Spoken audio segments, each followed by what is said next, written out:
Il est dit dans le Coran, est-ce que les gens pensent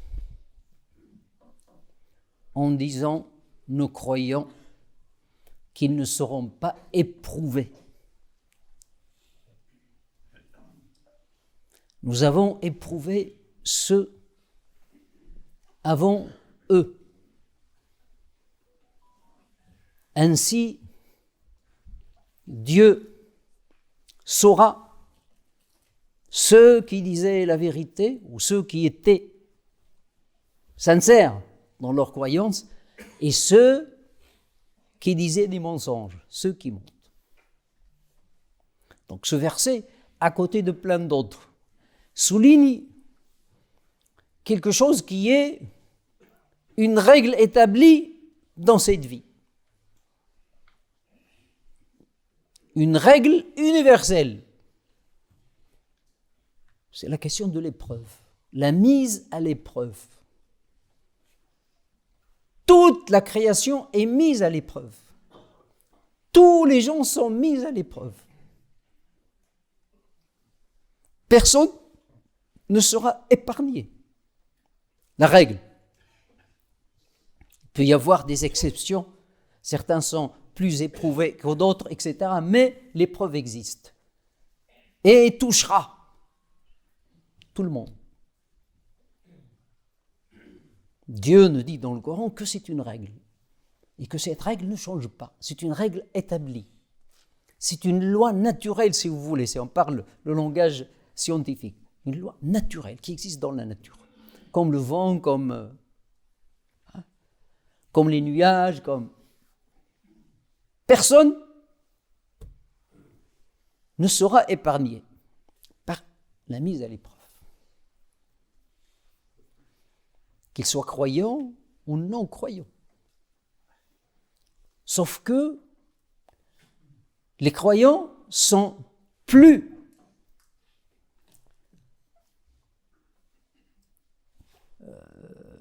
menacés par l'épreuve, la mise à l'épreuve, sont désignés. Parce que ce verset, il s'adresse aux croyants. Il dit, est-ce que les gens pensent qu'en disant nous croyons?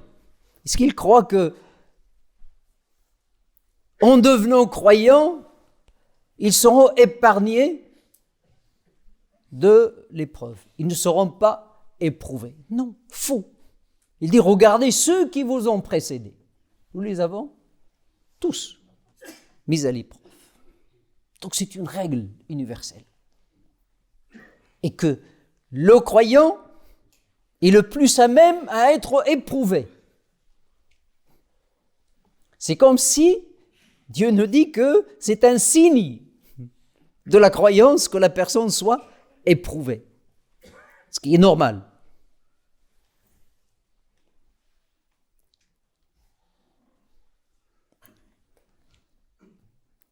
Parce que le croyant prétend quelque chose. Nous prétendons à la foi. On dit on croit à Dieu, on croit à ci, on croit à ça. Mais c'est l'épreuve qui va montrer la véracité de cette prétention ou l'inverse. Donc c'est normal que l'épreuve soit établie, soit une règle établie. D'accord? Tu ne peux pas dire que je suis étudiant alors que tu n'as pas d'examen. Vous voyez? Tu ne peux pas dire que j'ai un diplôme alors qu'il n'y a pas eu d'examen. Voilà. Peut-être que ce n'est pas tout à fait... Mais c'est comme ça. Tu ne peux pas prétendre à la foi. Tu prétends à quelque chose alors que tu n'es pas éprouvé. Donc c'est quelque chose qui est dans la logique de la foi.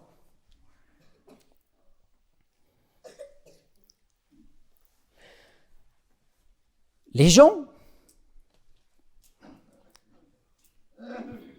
croient que la vie normale, c'est-à-dire on crée quelquefois on crée des vocables qui ne riment en fait à rien. où il mène une vie normale. C'est-à-dire, il n'est pas éprouvé, il n'est pas malade, il n'est pas... Est-ce que c'est ça la vie normale? Non. La vie normale, hein, il n'est pas cinétique, mais il est chaotique. C'est ça la vie normale. Des hauts et des bas, des aléas. C'est ça la vie normale. Mais nous, on veut toujours, on imagine que la vie sera un cours d'eau doux, qui s'écoule doucement. Non, c'est pas ça la vie. Et ça n'a jamais été ça.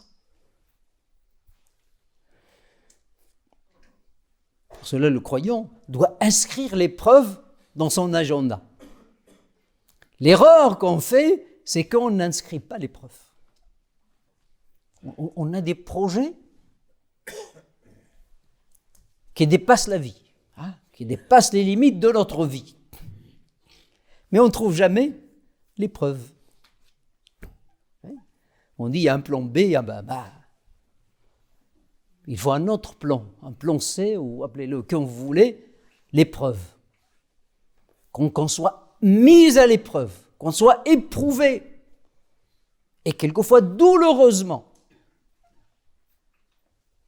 Parce que la vie, la nature de la vie, si vous lisez le Coran, c'est une vie d'épreuves et d'examens et de tests. La vie n'est pas une demeure de récompense. Il peut y avoir récompense, mais ce n'est pas la règle. La règle, c'est l'épreuve.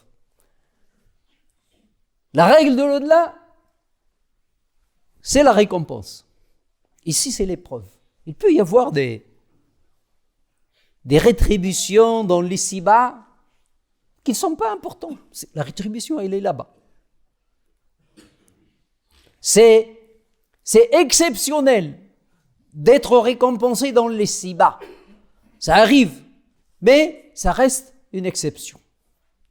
C'est dans l'au-delà, la récompense. Ici, c'est l'épreuve. Et le verset dit, « Ainsi, Dieu saura ceux qui disent vrai et ceux qui mentent. » Donc c'est un test, c'est un examen, c'est un test, c'est un examen. On est éprouvé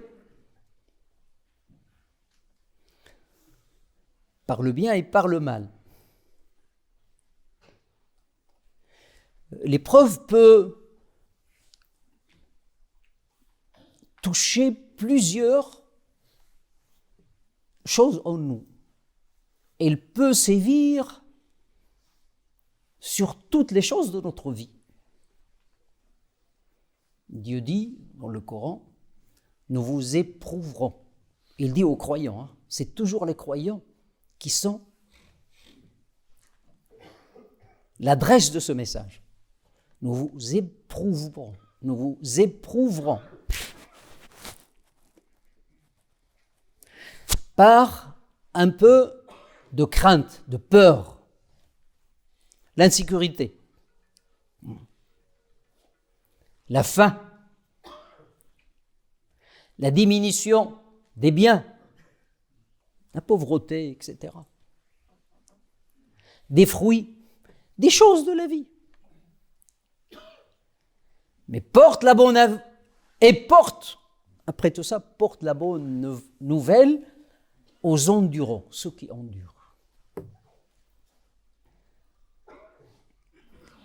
Dieu nous demande d'être reconnaissants au moment de la grâce, au moment de la grâce qui nous touche par le bien, parce que nous aimons, mais il nous demande aussi l'endurance. Quand on est touché par la grâce de l'épreuve, parce qu'on verra que l'épreuve est une grâce pour les croyants. Chose qu'on proscrit, chose qu'on renie.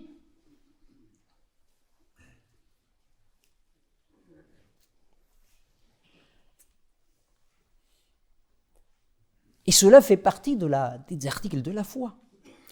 la question de l'épreuve, la mise à l'épreuve, il doit être central dans le plan de notre vie, parce qu'il fait partie des 6 articles de la foi. Ce qui nous fait de nous des croyants, ce sont ça, c'est les articles de foi. Et on croit au jour du jugement dernier, et on croit au décret avec ce qu'il a de bon ou de mauvais, avec ce qu'il a de bien ou de mal. C'est-à-dire, le décret, le destin ne vient pas toujours avec du bien, avec ce que nous aimons, ce que nous apprécions, ce que nous espérons. Non, le bien et le mal. C'est-à-dire, ça, c'est notre foi. C'est pour cela qu'il ne faut pas que ce soit que cette croyance en la mise à l'épreuve soit altérée. C'est dangereux. Parce que l'épreuve, il est établi pour éprouver la foi. Donc s'il est altéré, ça veut dire qu'il y a un problème. Quand il y a un problème au niveau des articles de la foi, les piliers de la foi, c'est grave.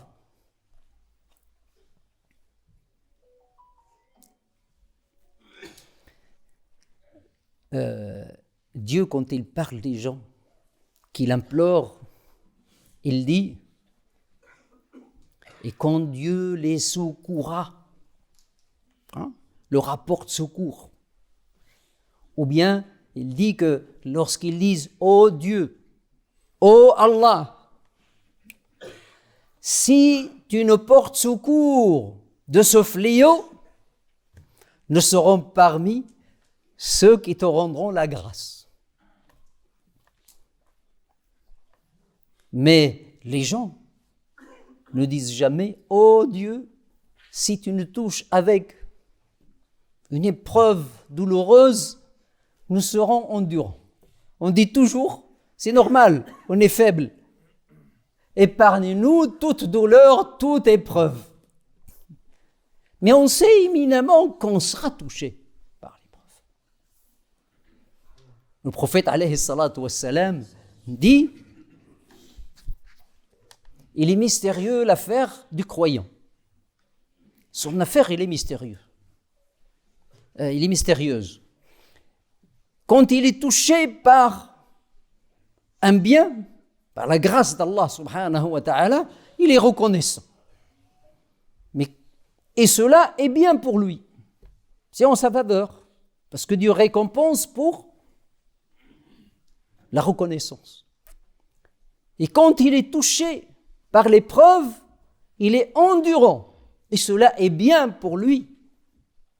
Donc il y a les deux. Et il faut qu'on soit juste envers nous-mêmes en prenant les deux sur le même pied d'égalité. Quant à notre position vis-à-vis d'Allah subhanahu wa ta'ala.